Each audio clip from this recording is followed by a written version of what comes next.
그날도 별것 아닌 대화였죠. 제가 짐이 무거우니 나눠들자 했을 뿐인데 정미 얼굴이 일그러지더군요. 또 시작이네. 왜 그렇게 잔소리가 많으세요? 낮게 내뱉는 목소리에서 이미 분노가 묻어났습니다. 그리고 마침내 상상도 못한 말이 제 귀를 때렸습니다. 아, X발 놓친네. 안녕하세요. 저는 한영자, 올해 칠순을 맞은 부산 해운대에 사는 평범한 할아버지입니다. 바닷바람을 맞으며 하루하루를 보내던 제게 인생을 뒤흔드는 일이 생겼습니다. 그리고 그 시작은 믿기 힘든 한마디로부터였습니다. 아, X발 놓친네. 이 귀에 꽂힌 말은 제 아들을 통해서가 아니라 바로 며느리의 입에서 터져 나온 것이었습니다. 평생을 자식 하나 믿고 살아온 저에게 며느리의 저 말은 벼락처럼 내리꽂혔습니다. 여러분, 평생 쌓아온 인생이 한순간에 무너지는 경험을 해보신 적 있습니까? 저는 그날 제 인생이 송두리째 흔들리는 자리에 서 있음을 깨달았습니다. 그날 아침은 평소와 다름없이 시작되었습니다. 해운대 겨울바다는 유난히 잿빛이었고 창문 너머로 보이는 파도는 차갑고도 무심하게 밀려왔다 물러가기를 반복했습니다. 쓸쓸한 파도 소리는 제 마음과 닮아 있었습니다. 아내가 세상을 떠난 지 벌써 15년. 혼자 사는 집은 넓고 고요했으며 제 목소리가 벽에 부딪혀 되돌아올 만큼 적막했습니다. 식탁 위에 놓인 생선조림 한 토막, 김치 한 접시, 그리고 미지근한 국 한 그릇. 그것이 칠순을 맞은 아침 제 식사의 전부였습니다. 숟가락을 들고 있다가 달력을 올려다 봤습니다. 2025년 2월 11일 숫자가 유난히 선명하게 보였습니다. 제 칠순 생일이었습니다. 하지만 그날도 특별할 건 없을 거라 생각했습니다. 매년 그래왔으니까요. 아들 재훈이는 전화를 한 통 걸어 아버지 오래 사세요 하고 며느리 정미는 그 옆에서 축하드려요 하고 짧게 덧붙이는 게 전부였습니다. 저는 이미 기대를 버린 지 오래였습니다. 사람은 기대가 있으면 실망도 커집니다. 그래서 저는 그 기대조차 스스로 지워버리고 살았죠. 그런데 그날 점심 무렵 갑자기 초인종이 울렸습니다. 누구지 하며 문을 열자 눈앞에는 뜻밖의 광경이 펼쳐져 있었습니다. 아들 재훈이가 빨간 케이크 상자를 들고 서 있었고 며느리 정미는 꽃다발을 품에 안고 있었습니다. 아버지 깜짝 놀라셨죠? 아버님 칠순 축하드려요. 그 순간 심장이 크게 뛰었습니다. 매년 전화로만 생일을 대신하던 애들이 직접 내려와 준 겁니다.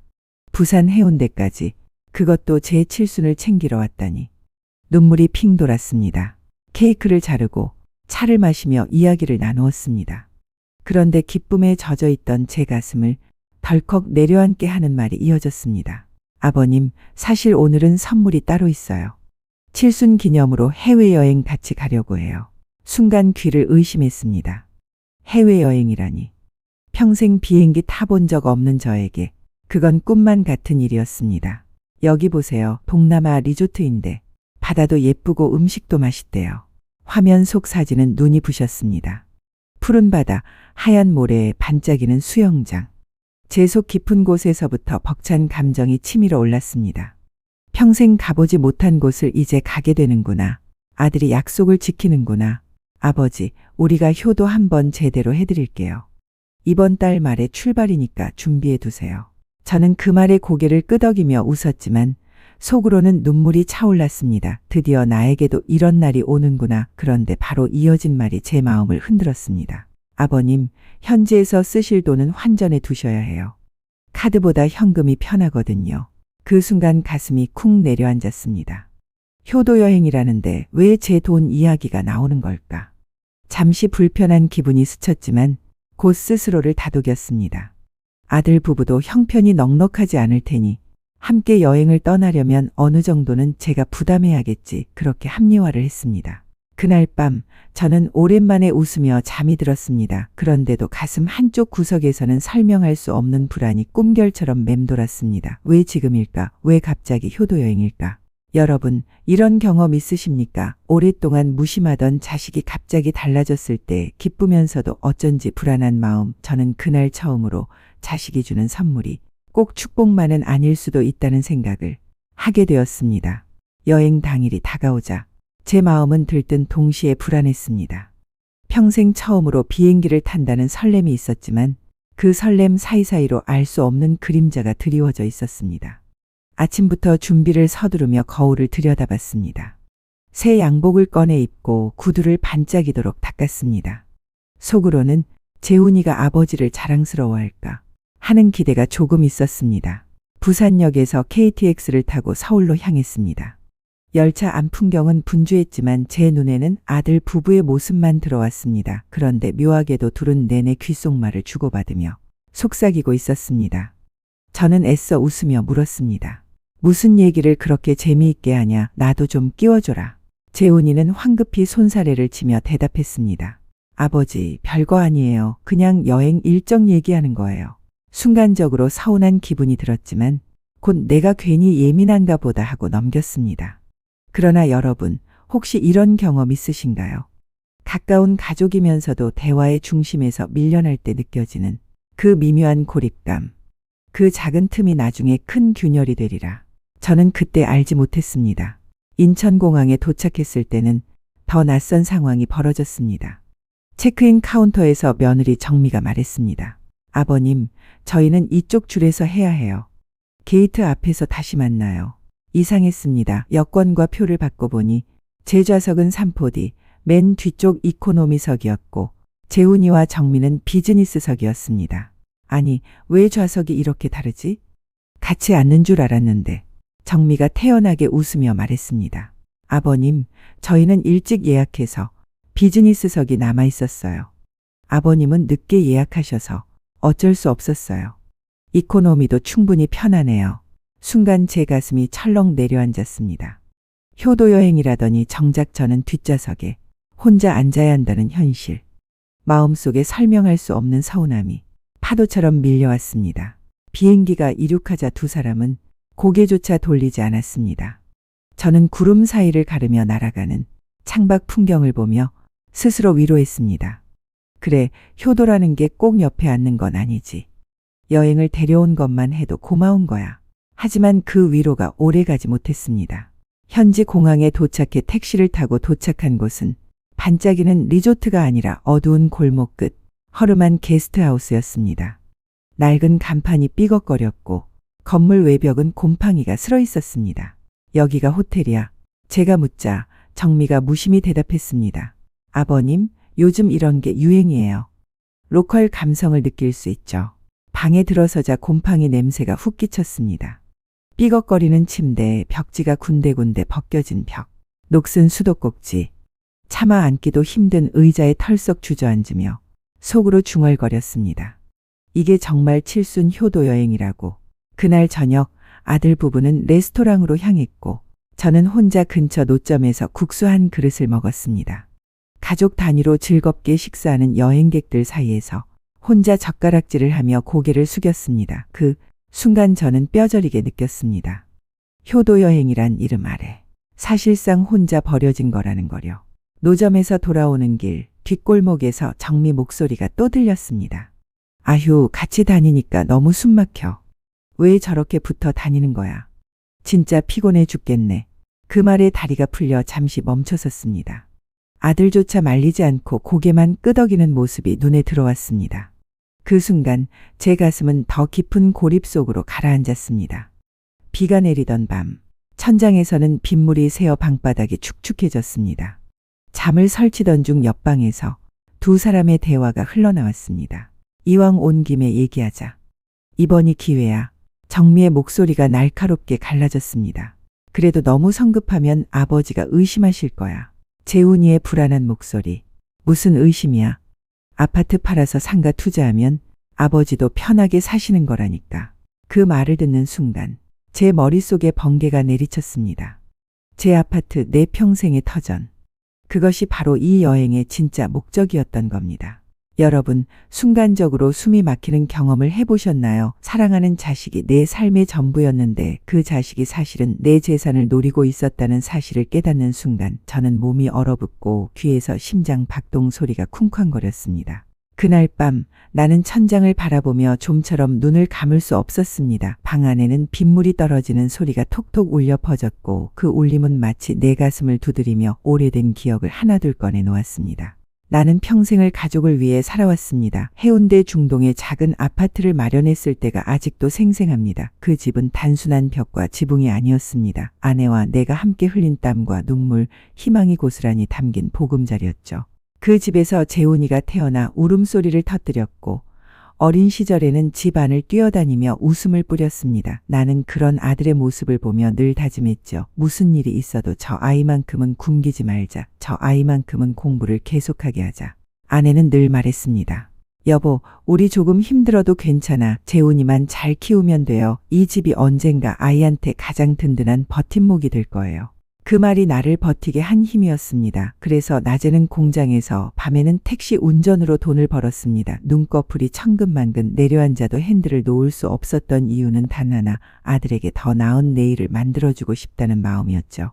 그러나 지금 내 앞에 있는 아들은 그 모든 과거를 잊은 듯합니다. 내 땀으로 일군 아파트를 팔아서 빚을 막으라며 효도라는 이름으로 나를 몰아붙이고 있습니다. 그 사실이 나를 가장 아프게 했습니다. 여러분, 부모로서 자식을 위해 희생해 본 적 있으신가요? 그 희생이 어느 날 당연한 것처럼 여겨지고 심지어 이용당하는 순간이 찾아온다면 그 마음을 어떻게 다스리실 수 있을까요? 저는 지금 그 벼랑 끝에 서 있었습니다. 머릿속에는 재훈이의 어린 시절이 끊임없이 떠올랐습니다. 비 오는 날이면 우산을 들고 학교 앞에 서 있던 내 모습, 졸업식 날 아들의 이름이 호명되자 눈물이 왈칵 쏟아졌던 기억, 학비가 모자라 은행 대출을 받으면서도 재훈아, 걱정 말고 공부만 해라 라던 내 목소리. 그런데 지금 아들은 내 집을 담보 삼아 자신들의 미래를 지키려 하고 있습니다. 아버지를 위한 길이라 포장하지만 그 속내가 무엇인지 나는 이미 알고 있었습니다. 침대 위에서 몸을 뒤척이다 창문을 열었습니다. 낯선 도시의 불빛이 쏟아져 들어왔습니다. 화려했지만 내 마음은 한없이 공허했습니다. 그 불빛 사이로 아내의 얼굴이 떠올랐습니다. 세상을 떠난 지 15년이 지났어도 여전히 내게 가장 큰 위로였던 사람. 여보, 당신이라면 뭐라고 했을까? 재훈이 편을 들었을까? 아니면 내 마음을 이해해 줬을까? 혼잣말이 허공에 흩어졌습니다. 대답은 돌아오지 않았지만 그 질문은 내 안에서 하나의 결론을 만들어갔습니다. 나는 평생 아버지라는 이름에 묶여 살았습니다. 아내와 아들을 위해 나 자신을 뒤로 미루며 살아왔습니다. 하지만 이제 깨닫습니다. 아버지로만 살면 결국 내 인생은 사라진다는 것을요. 여러분이라면 어떻게 하시겠습니까? 자식을 위해 모은 집을 내놓으라는 요구 앞에서 그래도 자식이니까 하고 내줄 수 있겠습니까? 아니면 나 자신을 지키기 위해 단호히 거절하시겠습니까? 그날 밤 나는 비로소 알았습니다. 이제는 더 이상 과거의 그림자 속에서만 살 수 없다는 것을. 이제는 한영자라는 이름으로 나 자신을 위한 삶을 시작해야 한다는 것을. 다음 날 아침 정민은 마치 기다렸다는 듯 저를 근처 카페로 데리고 갔습니다. 아침 햇살이 쏟아져 들어오는 창가 자리에 앉자 정민은 서류 가방에서 노트북을 꺼내 제 앞에 펼쳤습니다. 화면에는 번쩍거리는 상가 사진과 월세 수익률 7% 보장이라는 글자가 커다랗게 적혀 있었습니다. 아버님, 이거 보세요. 요즘 이런 상가 투자만큼 확실한 게 없어요. 해운대 아파트 팔아서 이 상가에 넣으시면 매달 안정적으로 월세가 들어와요. 노후가 얼마나 편해지실지 상상이 되시죠? 그 말에 내 손끝이 덜덜 떨렸습니다. 아내와 함께 세운 터전, 재훈을 키우며 버텨온 내 삶의 증거를 팔라고, 내 노후를 내던지고 그들의 빚을 메우라고. 재훈이가 곧장 말을 보탰습니다. 아버지, 이제 혼자 그 큰 아파트에서 뭐 하세요? 우리도 형편이 어려우니 이게 다 아버지를 위한 거예요. 그 순간 제 가슴속 깊은 곳에서 불덩이가 치밀어 올랐습니다. 지난밤 들었던 대화가 사실이었음을 다시 확인하는 순간이었죠. 그래서 결국 이 여행도 다 내 아파트 때문이었구나. 효도라는 건 핑계였고 내 목소리는 낮게 떨렸습니다. 하지만 정민은 전혀 주저함이 없었습니다. 오히려 차갑게 잘라 말했죠. 아버님, 현실 좀 보세요. 늙은이가 고집만 부려서 뭐가 좋아지겠어요. 우리 인생까지 망가지고 있다고요. 하나뿐인 아들을 살리려면 집 하나쯤 내놓으셔야 하는 거 아닙니까? 아, 엑스발, 늙은이가 고집불통이니까 우리 인생이 이 모양 이 꼴인 거예요. 여보, 여러분, 그 말을 듣는 순간 제 가슴에 칼이 꽂히는 듯 했습니다. 늙으니 고집불통 그것도 부족해 감히 시아버지한테 입에 담을 수 없는 욕까지. 그 말을 듣고 가만히 있는 아들까지 평생 아버지라는 이름으로 살아온 제가 듣게 될 줄은 몰랐습니다. 제 희생과 정성, 사랑이 단 세 마디로 모욕당하는 순간이었습니다. 카페 안 공기가 얼어붙었습니다. 주변 손님들이 슬쩍 우리 쪽을 쳐다보았지만 정민은 아랑곳하지 않았습니다. 저는 치를 떨며 재훈을 바라봤습니다. 재훈아, 내가 정말 내 아들이 맞냐? 아버지를 이렇게 내몰면서도 내 양심이 편하냐? 재훈은 고개를 숙인 채 한마디도 하지 못했습니다. 그 모습이 오히려 더 가슴을 찢어 놓았습니다. 여러분이라면 어떻게 하시겠습니까? 그토록 믿어온 아들이 침묵으로 동조하는 순간, 분노와 절망 사이에서 무엇을 선택하시겠습니까? 여러분은 이런 상황에서 어떻게 행동하실 건가요? 댓글로 남겨주시면 함께 나누고 싶습니다. 나는 마침내 자리에서 벌떡 일어났습니다. 좋다, 이제부터 나는 너희 아버지가 아니다. 내 집은, 내 인생은 내 것이야. 너희 손에 절대 넘어가지 않을 거다. 순간 카페 안이 고요해졌습니다. 주위 시선이 따갑게 꽂혔지만 상관없었습니다. 두 다리가 후들거렸지만 이건 내 자존심을 걸고 해야 할 선언이었으니까요. 카페 문을 열고 나서는 순간 차가운 바람이 얼굴을 후려쳤습니다. 심장은 미친 듯이 뛰었고 숨이 막힐 듯 했지만 나는 무너지지 않으려 이를 악물었습니다. 호텔로 돌아오자마자 침대에 주저앉았습니다. 눈물이 터져 나왔습니다. 하지만 이번 눈물은 어제와 달랐습니다. 어제는 절망의 눈물이었지만 늘은 결심의 눈물이었습니다. 그래, 더 이상 참지 않는다. 이제부터는 내 인생을 내가 지킨다. 재훈이의 아버지가 아니라 한영자라는 사람으로. 새벽녘 나는 가방을 챙겼습니다. 그리고 홀로 공항으로 향했습니다. 비행기에 몸을 싣고 창밖으로 흘러가는 구름을 바라보며 마음속으로 다짐했습니다. 돌아가면 모든 걸 바꿀 거다. 내 인생은 이제부터 다시 시작이야. 부산으로 돌아온 다음 날 나는 곧장 휴대폰 대리점을 찾았습니다. 번호를 새로 바꾸고 싶습니다. 점원이 의아한 눈빛으로 물었죠. 오랫동안 쓰시던 번호 같은데 특별한 이유라도 있으세요? 나는 짧게 대답했습니다. 이제 새 출발을 하려고요. 그 순간 가슴이 시원하게 트였습니다. 오랜 세월 자식과 얽혀있던 끈 하나가 툭 끊어진 듯했죠. 곧장 발걸음을 옮긴 곳은 부동산 중개소였습니다. 우리 아파트 급매로 내놓으려고 합니다. 중개인이 놀라 눈을 크게 떴습니다. 해운대 중동 아파트라면 금세 나갈 겁니다. 그런데 급매라니 특별한 사정이 있으신가요? 나는 고개를 끄덕이며 말했습니다. 조건이 하나 있습니다. 절대 아들 이름으로는 팔지 않는다는 조항을 넣어 주십시오. 그리고 매각 사실이 외부에 알려지지 않게 해 주십시오. 열흘도 지나지 않아 계약은 성사되었습니다. 집값이 떨어질 걱정은 없었습니다. 해운대 아파트는 늘 수요가 많으니까요. 계약서에 도장을 찍는 순간 가슴 속에서 무겁게 눌러오던 돌덩이가 굴러 떨어지는 듯했습니다. 그 사이 재훈과 정민은 여러 차례 아파트를 찾아왔다고 했습니다. 경비 아저씨가 전해주더군요. 며칠 동안 계속 찾아와서 문을 두드리고 전화도 하던데 결국 발길을 돌리더군요. 그러나 이제 그들에게 줄 마음은 남아있지 않았습니다. 나는 친구 정수에게 전화를 걸었습니다. 정수야, 나야, 나 좀 도와줄 수 있겠니? 모든 이야기를 털어놓자. 정수는 잠시도 망설이지 않았습니다. 영자야, 기장으로 와라. 우리 동네에 바다도 보이고 조용한 집이 하나 비어있다. 내게 딱일 거야. 눈물이 왈칵 쏟아졌습니다. 그렇게 나는 기장의 작은 마을로 이사했습니다.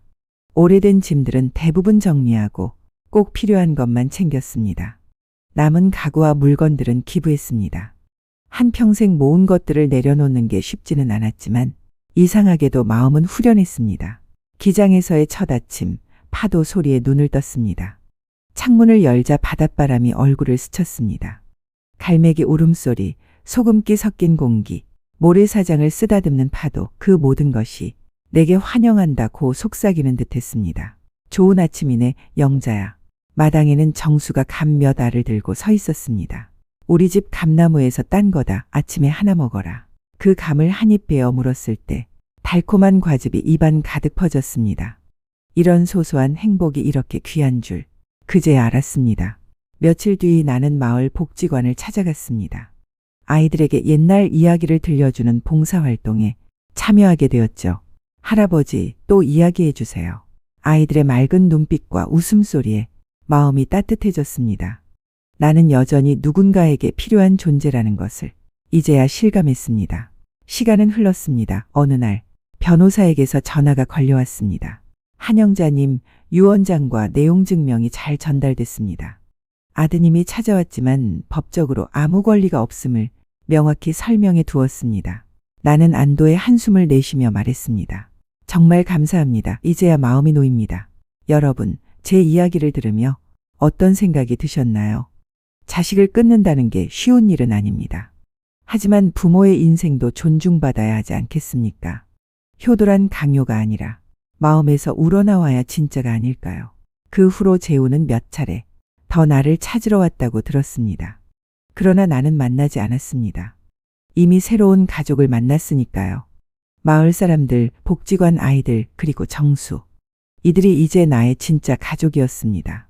2년이 지난 지금 나는 누구보다 바쁜 노인이 되었습니다. 아침엔 텃밭을 가꾸고 낮에는 아이들과 놀아주고 저녁엔 이웃들과 바닷가를 걸으며 이야기를 나눕니다. 밤바다 앞에 서서 깊은 숨을 들이마셨습니다. 내 이름은 한영자. 이제 나는 나 자신으로 살아간다. 72년 동안 아버지라는 이름에 묶여 살았지만 이제 깨달았습니다. 노후는 자식의 선물이 아니라 스스로 지켜내야 할 나 자신의 삶이라는 것을. 자식을 포기한 아버지를 비난하시겠습니까? 아니면 새로운 삶을 찾은 한 인간으로 이해해 주시겠습니까? 저는 후회하지 않습니다. 오히려 지금이 인생에서 가장 빛나는 순간이라 확신합니다. 바다는 끊임없이 밀려왔다 물러가지만 나는 더 이상 흔들리지 않습니다. 이제 내 인생의 마지막 장은 내가 직접 쓰는 겁니다. 오늘 이야기가 마음에 와닿았다면 구독과 좋아요 눌러주시고 여러분의 생각도 댓글로 들려주세요. 그 한마디가 큰 힘이 됩니다.